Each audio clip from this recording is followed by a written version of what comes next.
Assalamualaikum warahmatullahi wabarakatuh. Bismillahirrahmanirrahim. Alhamdulillahirabbil alamin. Wassalatu wassalamu ala asyrofil anbiya'i wal mursalin sayyidina Muhammadin wa ala alihi wa sahbihi ajma'in. Allahumma inna bidzin wa 'alimna at-tawil al-ba'd. Yang kami hormati Ustaz Jalal, Ustaz Mujio, dan Habib Alwi, dan juga para hadirin sekalian. Ya, alhamdulillah ini kali pertamanya saya hadir di sini dan luar biasa. Jadi bukan sekedar Bandungnya yang sejuk, yang dingin, tapi juga kebersamaannya juga terasa adem sekali, sejuk sekali, enak sekali di sini. Kalau tadi disampaikan oleh Dr. Alwi bahwa kita satu atap gitu ya, bukan hanya satu atap, bahkan mungkin satu ruangan, satu itu kita juga satu meja, satu yang nggak pernah itu satu piring dan satu bantal nggak pernah ya. Jadi memang beliau itu senior saya, ya hanya kebetulan bareng gitu saja. Senior dalam banyak hal, dari segi ilmuwan juga jauh senior saya, dari segi semuanya lah. Hanya mungkin kebetulan bareng saat kuliahnya, kebetulan di satu kelas gitu saja. Masuknya kita juga bareng, dan alhamdulillah sampai kita kuliah dari S2, S3 bareng terus gitu ya. Dan alhamdulillah sekarang bisa bareng lagi. Jadi sudah sekian tahun kita nggak ketemu. Nah, ketemu di majelis ilmu yang insya Allah berkah. Baik, judul yang diangkat oleh beliau itu sangat menarik. Periwayat Syiah dalam Sahih Bukhari dan Sahih Muslim, yang mana buku ini terbit pada saat kalau masih boleh dibilang ya, hubungan antara Sunni dan Syiah di Indonesia ini kan masih perlu terus untuk dibangun, dijalin ya biar tidak ada kemudian kesalahpahaman yang kemudian yang berbesar hanya perbedaannya yang akhirnya menimbulkan konflik yang malah justru membuat gak aman, buat kita bersama. Nah, yang mana orang biasanya kalau mengkaji periwayatan seperti ini itu cenderung kepada sorotan terhadap sisi bid'ahnya.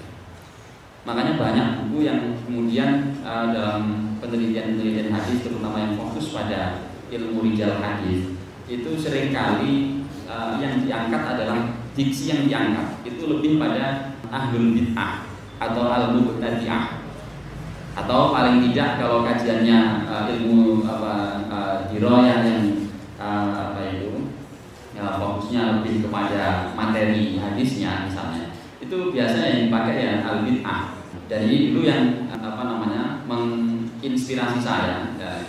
Awalnya mengganggu, tapi akhirnya jadi inspirasi. Kadang inspirasi itu muncul dari gangguan-gangguan kayak gitu. Jadi dulu ketika mau menulis tesis itu saya sedikit terganggu dengan istilah ahlul bid'ah atau al-mubtadi'ah, meskipun ini istilah yang sudah sangat populer dalam studi hadis.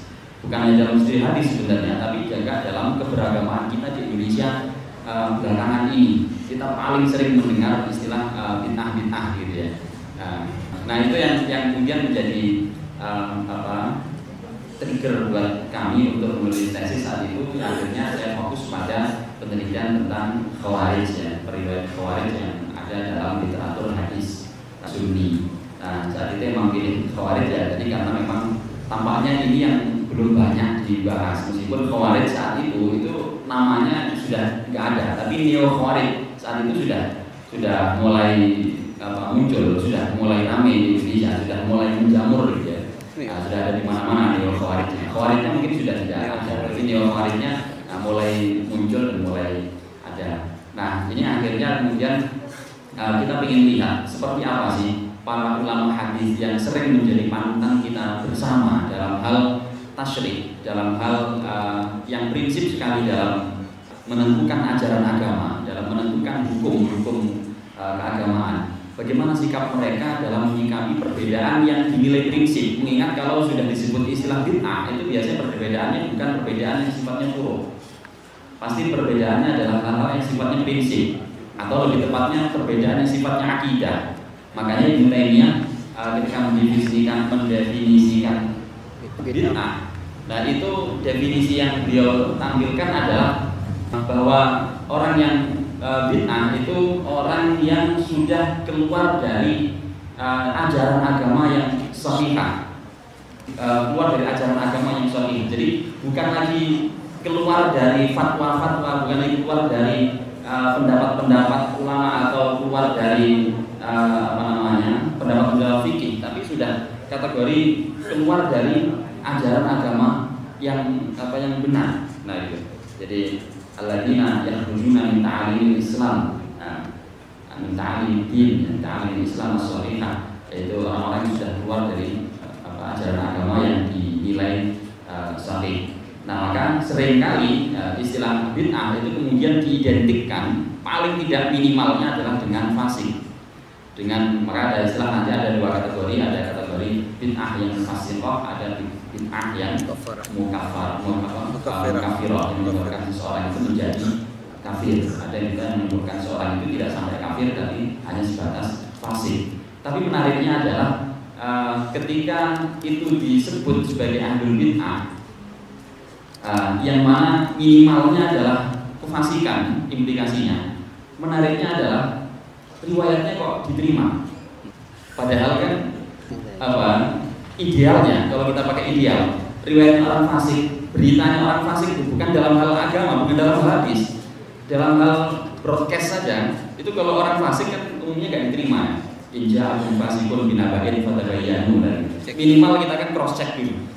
Tapi ini kalau orang disebut sudah mubtadi', sudah bid'ah, nah harusnya kan sudah nggak diterima lagi. Tapi ini hadis kemudian kok bisa diterima. Nah, tapi maka ternyata di sini kemudian Jamaluddin Al-Qasimi itu menulis buku judulnya Al-Jarh wa Ta'dil. Bukunya kecil, tipis, hanya berapa puluh halaman gitu ya, kayaknya sampai 100 ya saya halamannya ini.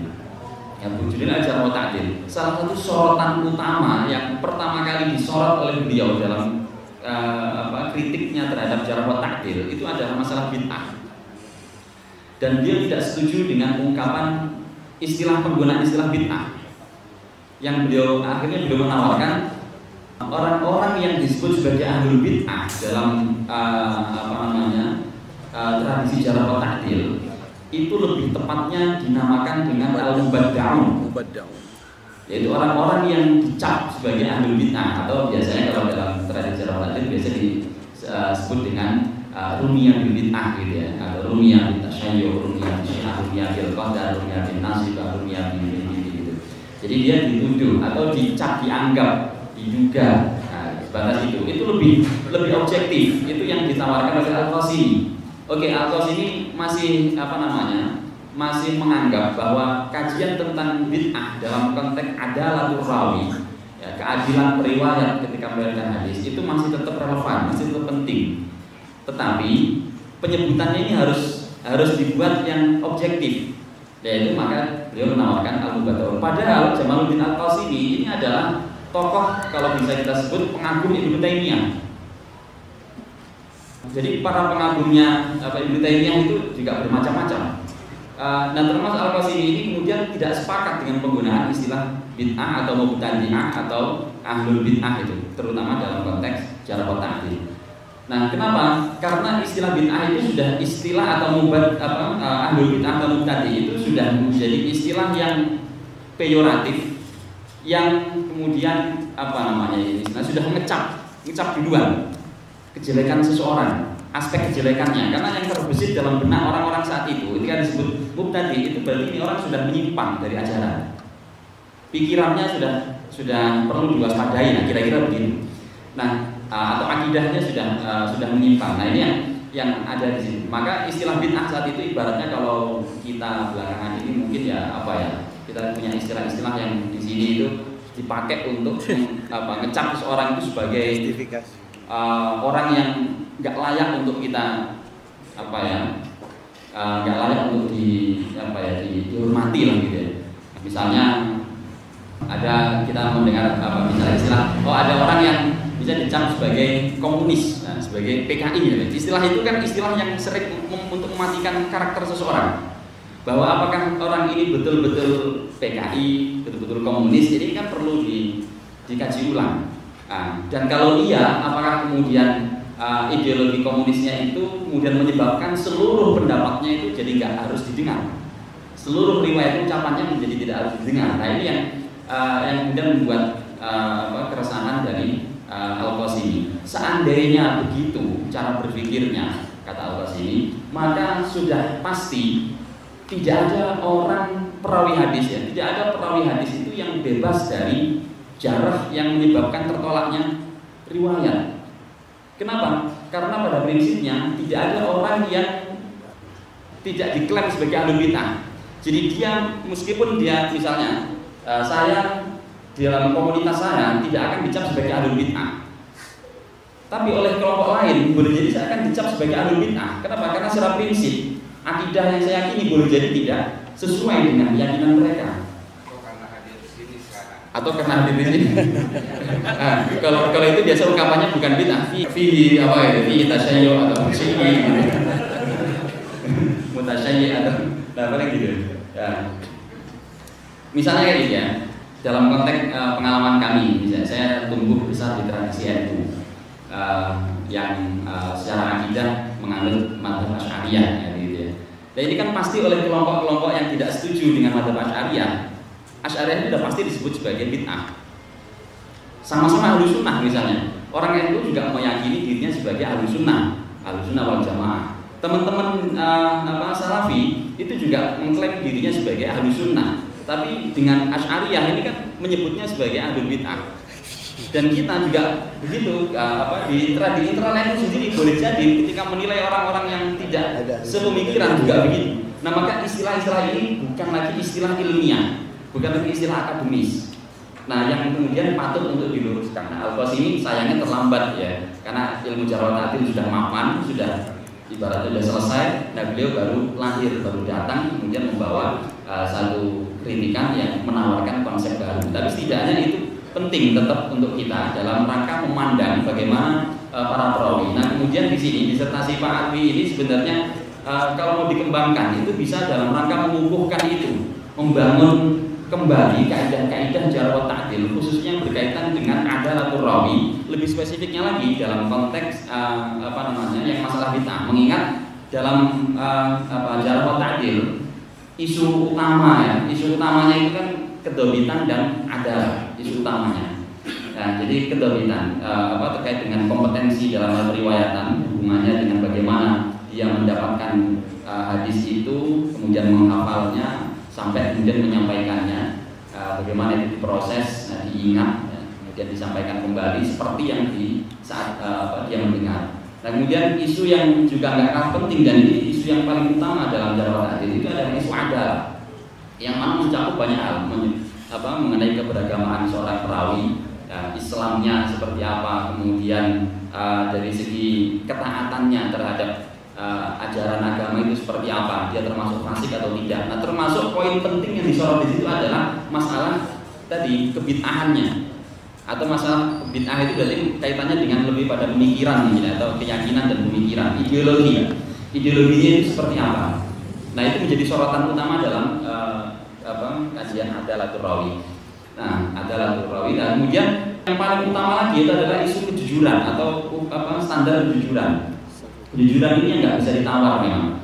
Nah disinilah kemudian disertasi ini saya berharap itu bisa memberikan tawaran urutan-urutan itu dalam konsep adalah, dalam konsep adalatul rawi, kaidah-kaidah ini yang paling utama itu sebenarnya apa? Ini kan menemukan satu temuan baru bahwa madhab seseorang, ideologi seseorang itu tidak menjadi kriteria pertama dan utama dalam konteks jarh wa ta'dil, lebih spesifik lagi dalam konteks adalatul rawi. Tapi yang menjadi kriteria utama nomor satu itu adalah asid, kejujuran. Kejujuran seorang perawi. Nah makanya dalam konteks kritik hadis, ketika seseorang itu sudah terindikasi berbohong, muttaham bil kadzib, baru diindikasikan dia berbohong gara-gara misalnya ketika dalam konteks ngobrol biasa itu dia didapati berbohong gitu. Itu sudah muttaham bil kadzib, maka riwayatnya sudah matruk. sudah tidak bisa diterima lagi ya, sudah ditinggalkan, sudah semi maudhu, semi palsu. Tapi kalau dia sudah terbukti dalam riwayatan hadis itu berbohong, maka sudah riwayat-riwayat yang kemarin disampaikan juga ditolak semua, dipalsukan, bisa dianggap sebagai palsu.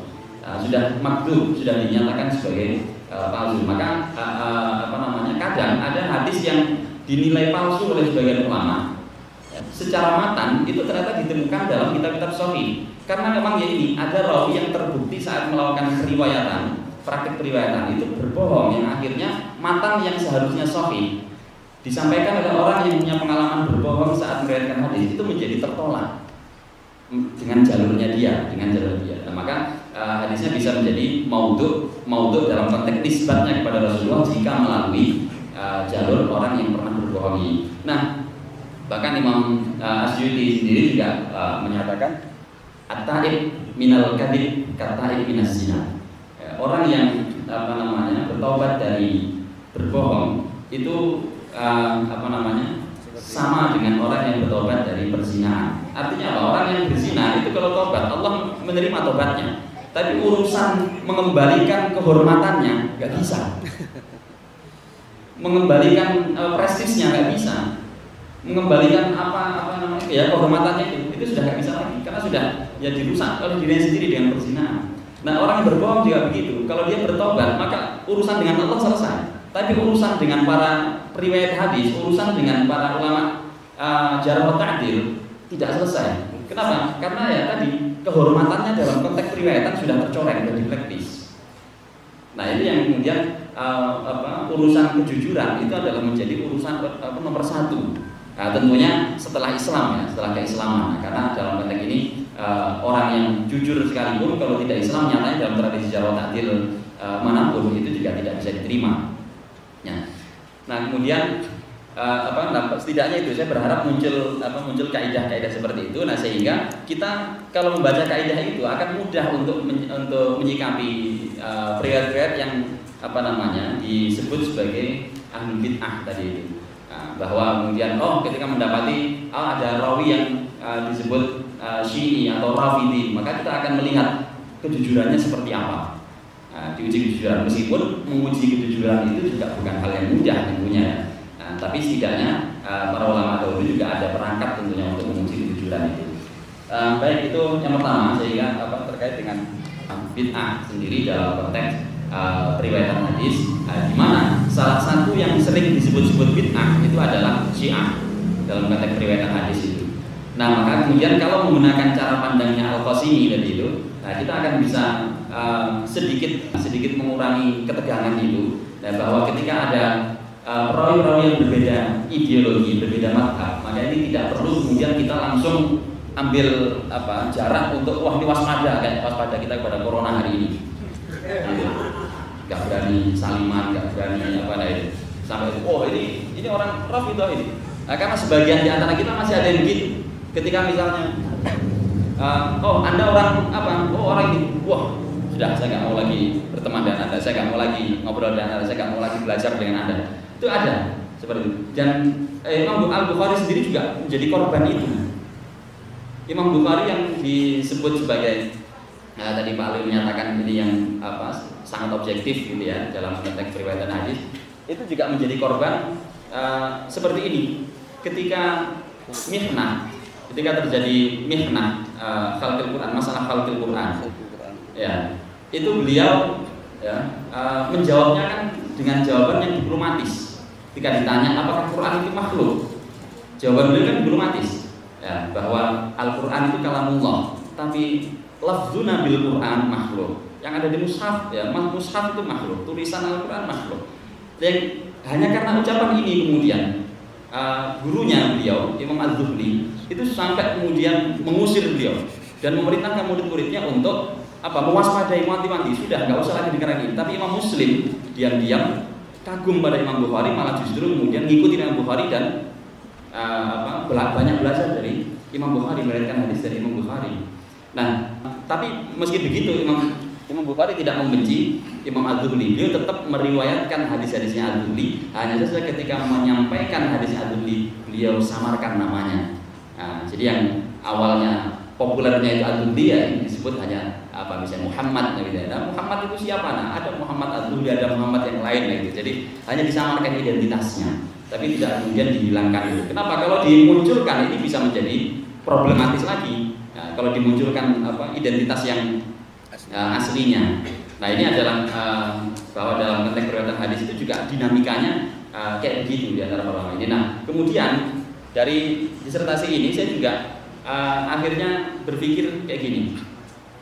Berarti kalau saya membayangkan hari ini ada hubungan antar ormas, hubungan antar kelompok, antar golongan, antar madhab itu yang kadang itu yang direnggangkan oleh masalah politik. Sebenarnya bukan kalau politik sebenarnya tidak mutlak. Kenapa? Karena dalam politik itu kan musuh nggak ada yang musuh abadi.